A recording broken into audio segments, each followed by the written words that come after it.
so I'm going to read this because I didn't want to leave any parts out. Because if you've never heard of Screwtape Letters or read any books by C.S. Lewis, you may not understand it. So I want to make sure I'm very clear. So several months ago, the Lord laid on my heart to do a lesson with the teens about Screwtape Letters.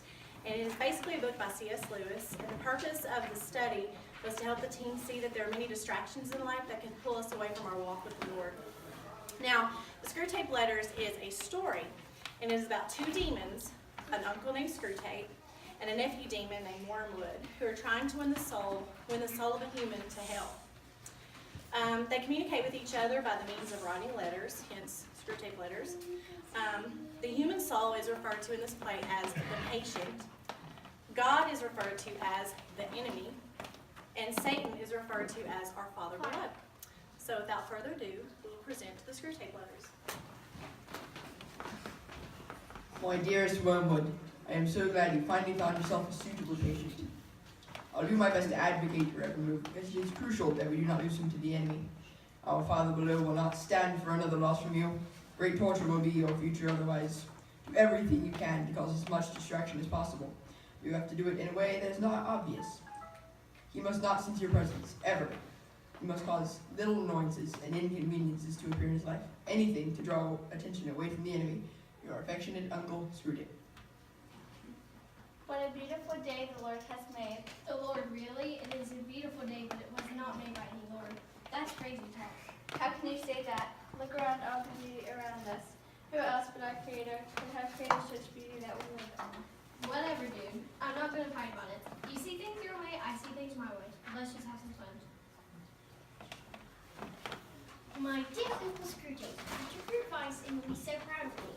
I've created a great friendship between the patient and an atheist. What a great distraction that is. The trouble I'm still having is that he knows that there's a creator because, look around, even I'm so confused as to why people don't believe that. At any rate, this friend is actually not the brightest light in the chandelier, but nonetheless, it's enough to distract him. I believe that this is a good start. Your delightful nephew, Wormwood. Yay! Dear Father in heaven, I thank you for this day and all the beauty of your creation. Lord, I pray for Susie to find her way. Hello? Oh, hi, Mom. No worry, I'm just hanging out. How are you?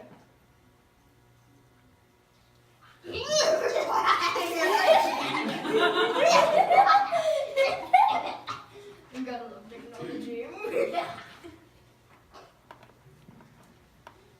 My nephew Wormwood, I am so pleased with the desires you have placed in your patient's heart for a girl after our own hearts. What a fabulous way to cause a distraction from the enemy. Now, be very careful that he is not trying to change her in the meantime. This could turn out very badly for you if you're not careful. My advice to you is don't put your point of convergence on her. Use anything you can to distract, such as school or work or illness. The world is full of distractions. It's up to you to make that evident to the patient. Keep up the good work and don't lose focus. Your esteemed uncle, Screwtape. I'm so excited about going to see that rated R movie tonight with our friends. It's supposed to be the movie of the year.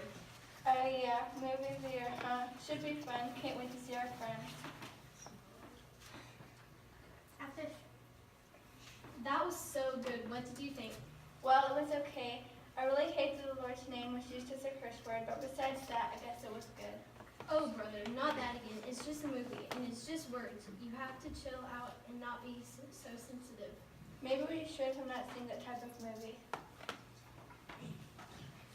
My dearest Uncle Screwtape, everything is going great.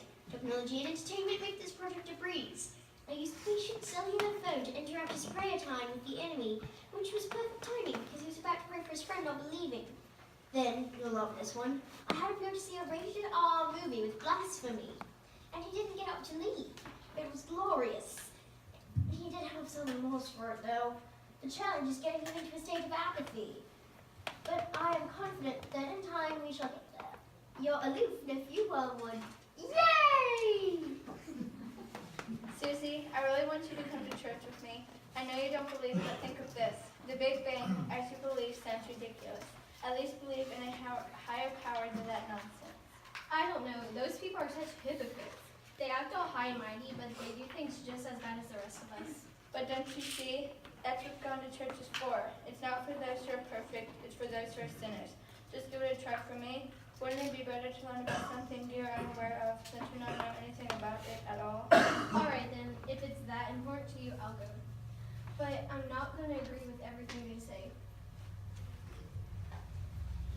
My dim-wit nephew Wormwood, you obviously don't see what you have caused. Now the patient has remorse in his mind, and the next thing you know, he will turn towards the enemy with forgiveness and will most likely not go down that sinful path again. You must do a better job of subtlety of distraction. You throw him straight into the depths of remorse, something our kind cringes at the thought of. The prayer interruption is more which I am referring to. He continued to take the call because it was his mother and he can pray any time, right? But he doesn't. That is where your focus needs to be. Now keep him busy and don't botch this up any more than you already have. Your urged Uncle Screwtape.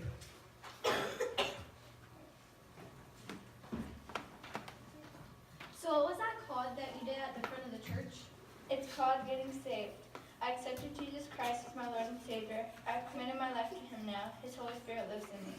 But what does that on then? It means that I turn from my sins and live for Jesus. I will still sin, but I will not knowingly sin. I am reborn as of that moment. Don't you see, I will go to heaven when I die?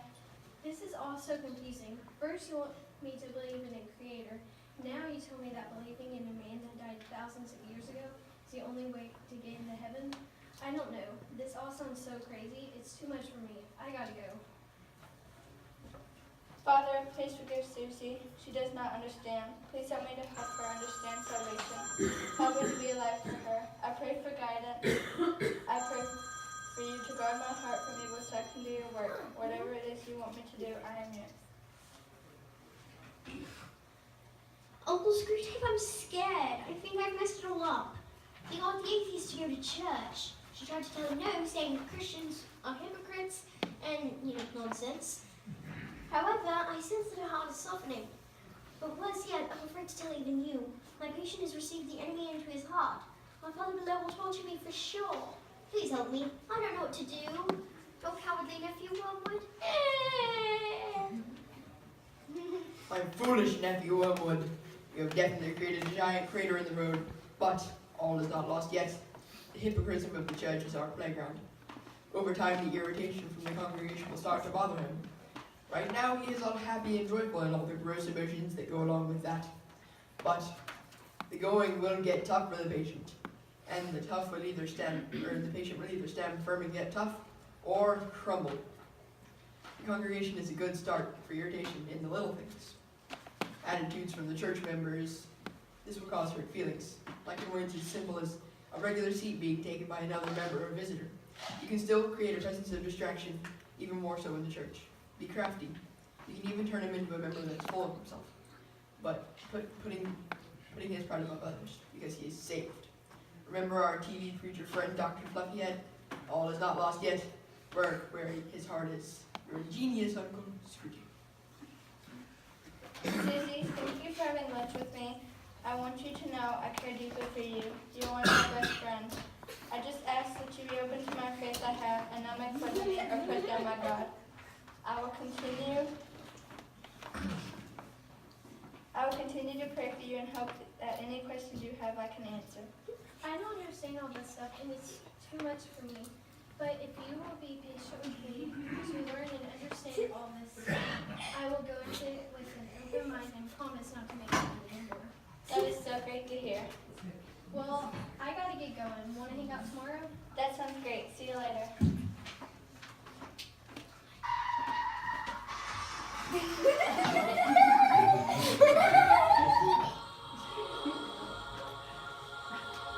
My son, do not be afraid. You will spend eternity in paradise.